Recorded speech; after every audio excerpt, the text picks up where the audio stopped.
interrupción por un problema técnico, pero ya subsanado. Seguimos y Damaso va a opinar sobre el tema que ya había introducido inicialmente. Bueno, que había introducido también Guido, porque justamente la gente quiere saber lo que está pasando con el tema del diálogo. Fíjate que la gente dice, bueno, pasó el viernes y no hubo una decisión. Apenas ahora sábado Samper ha señalado que van a brindar alguna información de lo que está ocurriendo allí dentro del diálogo, pero hay sectores de la oposición, bueno, no digamos que sectores de la oposición, la gente angustiada un poco porque durante toda esta semana, imagínate, estábamos ya en un punto donde se estaba hablando inclusive de un juicio político contra Maduro, pero bueno, la gente siente que quedó congelada la calle, que quedó apenas los estudiantes pudieron reactivarlo un poco, pero que todavía no hay una respuesta con el tema de las elecciones, del revocatorio y del tema de la liberación de los presos políticos, antes que el tema de la reinstitucionalización, que también es importante. Pero como tú lo has señalado en muchísimas oportunidades a través de la Pata del Colibrí, bueno, estamos hablando de una negociación que es como un pulseo allí que tiene que darse y que están involucrados una gran cantidad de factores políticos diversos dentro de la oposición y dentro del chavismo. Fíjate que estás hablando de la introducción de Tarek El-Aissami, ¿no? Y bueno, con eso, ¿qué nos están significando? Que hay el ingreso completamente del radicalismo, que estaba fuera de la mesa, ¿no? Estamos hablando de que el Cabello ya tiene algo que plantear completamente y bueno, un trabajo que ya te había hecho alusión. Hernán Lugo Galicia señalaba que era justamente este sector radical el que ha sido piedra de tranca para el tema de las elecciones generales y el tema de la liberación de los presos políticos, que ya había sido convenido inclusive con Maduro y que había estado de acuerdo con la posibilidad de dar ese paso de buena voluntad hacia un diálogo, ¿no? Bueno, ¿qué va a pasar? Bueno, de aquí a allá vamos a ver cómo se van a plantear los hechos, porque también se le va a dar cabida posiblemente a Fede Cámara, es decir, a los empresarios que tienen que ver con el tema de la situación económica del país, o por lo menos a ver qué posibilidades hay para reactivar la economía en el país y también otros sectores como los de la universidad. Es que, fíjense, el asunto del chavismo no es cosa fácil. Podemos decir, bueno, tienen el poder, y tienen el poder absoluto las instituciones, pero mira, tienen también la racionalidad de entender qué está pasando, lo que acaba de hacer este joven diputado Requesens, las cosas que le dijo, durísimas, de frente, les dijo, ustedes son unos ladrones, ustedes nadie los quiere, a ustedes los pitan, los patean si salen a la calle en toda Venezuela, los rechaza el país entero. Son cosas muy duras y que no sé si es que no teníamos la cámara haciendo un contraplano para ver la bancada chavista, pero es difícil para ellos esta situación porque esa es la verdad. La verdad es que están metidos en una especie de trampa, están empantanados, entonces la cosa es cómo salir de allí. Y entonces el asunto es evaluar qué le conviene al país de hoy, al país que tiene en sus manos la dirigencia que representa vidas, que representa jóvenes, que representa niños, que representa esperanza, que representa un territorio, que representa un potencial, un país que está menguando, que no tiene explicación lo que está pasando en Venezuela. Entonces en las manos de unos dirigentes, como decía Francisco, dirigentes que han sido cuestionados, hay críticas muy ácidas. Mira, lo que está pasando por encima de la piel de la dirigencia política venezolana de oposición no es cosa fácil, porque además ahí entran los laboratorios y entran los que se convierten en caballo de Troya para minar la credibilidad, la robustez de ese liderazgo ante la gente. Entonces eso forma parte del juego. Pero yo creo que aquí está pendiente un asunto que tiene que ver con quizás las garantías. Bueno, yo estoy aquí en el poder, yo controlo todo, pero sé que tengo los pies de barro. Entonces entiendo, si no tengo los elementos documentales, etcétera, pero que ahí hay una negociación de parte de ellos donde están pidiendo impunidad. Bueno, mira, tú me estás acusando de ladrón, pero yo quiero que no me vayas a jugar. Tú me estás acusando de narcotráfico, quiero que no me vayas a jugar. Que tenga garantías de que mi familia no va a ser... Que fueron las cosas. Yo hablé con un militar que estuvo en el asunto Chávez del 11 de abril, que me lo encontré en el exterior, y yo le preguntaba, ¿qué se decía? ¿Y qué pedía el presidente Chávez en ese momento defenestrado? Bueno, mira, yo lo que quiero es que me le garanticen a mi familia que se pueda ir, que no me maten tal, y que me garanticen. Y mencionó algunas personas, Jessy Chacón, varias personas de ese entorno político que él pidió que él temía que les pasara algo y que pidió garantías para su vida. Creo que eso es lo que está planteando. Claro, hoy día las cosas son distintas. El chavismo tiene un problema que se convierte también en un problema para este asunto, que no hay un liderazgo fuerte, ¿no? Chávez levantaba el dedo y nadie lo refutaba, ¿no? En este caso, yo creo que hay parcelas, etcétera, hay gente radical y hay gente que tiene mucho poder económico sobre todo. De aquí se han hecho de un poder económico capaces de comprar medios, capaces de tener... Voluntades también se compran allí. Claro, porque tiene todo eso. Y lastimosamente, bueno, la historia nos mostrará quienes tuvieron composturas distintas. Una cosa es lo que dice, como manifestaba Francisco, el candidato dice unas cosas, luego el presidente, pero también ocurre en nuestra vida diaria. Muchas cosas se dicen, de repente tienes un periodista que puede parecer ingenuo diciendo unas cosas y no es ninguna ingenuidad para hablar de nosotros mismos, que tenemos una tarea importante, sino que estamos siendo objeto de una composición con factores, por dinero, por lo que sea.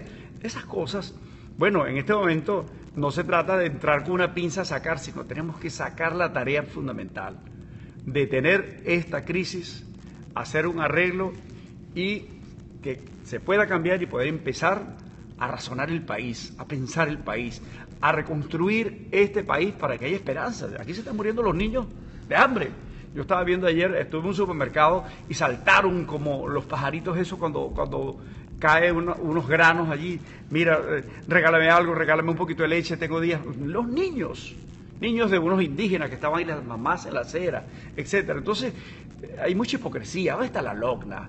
Esas cosas de la ley y el ministerio de temas de asuntos indígenas. Mira, este país está lleno ¿Dónde está la diputada indígena? De hipocresía, sí, pero exacto.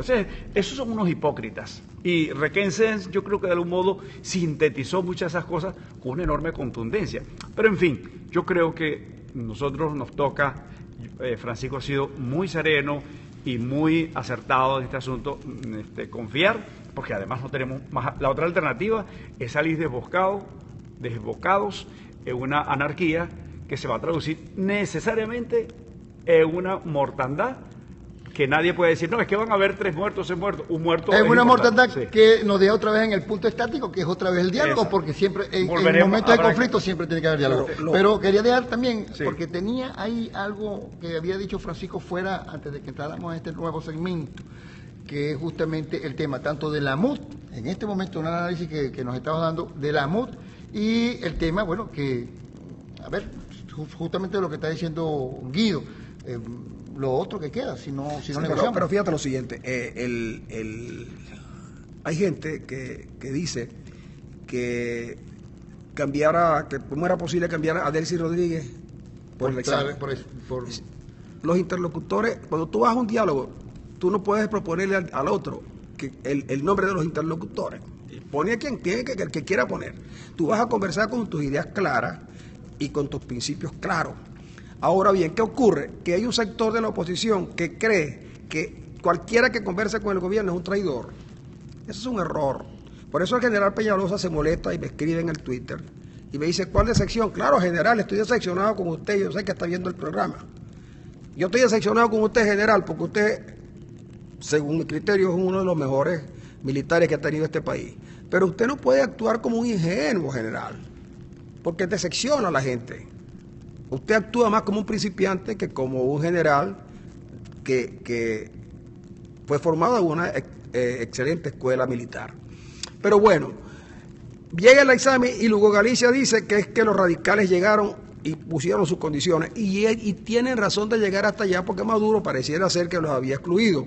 Maduro se ha dedicado a bailar, que por cierto hay que reconocer que Maduro baila mal.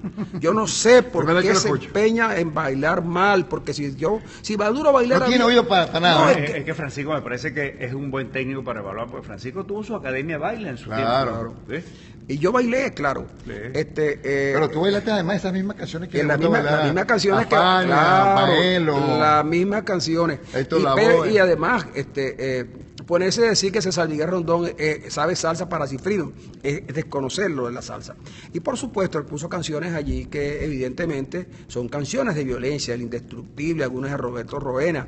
En vez de colocar de Roena Mi Desengaño, pudo haber colocado también Todo tiene su final con Héctor Lavoe. O pudiera haber puesto alguna de Ismael Rivera o hasta plantación adentro pudo haber colocado el presidente Maduro, pero como él anda peleado con el caballero Blades, pues a lo mejor no lo puso. Pues bien. No quiere buscar guayaba. Sí, no quiere buscar guayaba y lo que quiere no quiere decisiones. No quiere decisiones. Pero lo cierto es que ese diálogo tendrá que ser, y lo que pasa es que la Mesa de la Unidad, sitiada como está, ¿por qué decidieron ir a Miraflores en una marcha que afortunadamente el Vaticano paró? Porque los estaban esperando. Y el Vaticano les dijo, después que ustedes vayan a Miraflores y hayan unos cuantos muertos, ¿cómo se restituye un diálogo? ¿Cómo se conversa así? Hay que esperar un tiempo más. Después le dijeron, vamos a hacer un paro. El paro tuvo su éxito, pero el paro fue un paro cívico, no tenía, y además una oposición que no tiene implante social en términos no amarra. Ay, ¿cómo va a amarrar? Antes sí, cuando aquel abril tenían PDVSA, tenían el Tribunal Supremo de Justicia, más o menos imparcial, una Asamblea Nacional diferente, unas alcaldías distintas, y tenían a Globovisión. Hoy no tienen nada de eso. Entonces tienen la pata del colibrí. Bueno, la pata del colibrí, y la pata del colibrí no puede ser más independiente e imparcial que lo que es. Entonces, decidieron ir a Miraflores. Bueno, van al diálogo, conversan en el diálogo, y al principio se dieron cuenta que quien no quería diálogo era el gobierno. Pero el gobierno quiere. Yo tuve ayer una conversación con alguien que conversó con los mediadores de la oposición. Y le dijeron, mira, la cuestión de los presos políticos está por darse. Y yo le dije, en este país nadie está peleando por los presos políticos. Si aquí en este país los presos políticos fueran un objetivo importante, las manifestaciones no fuesen a Miraflores sino a Ramo Verde. Aquí la gente está peleando por lo propio, por la comida, por las medicinas, por la crisis que tiene.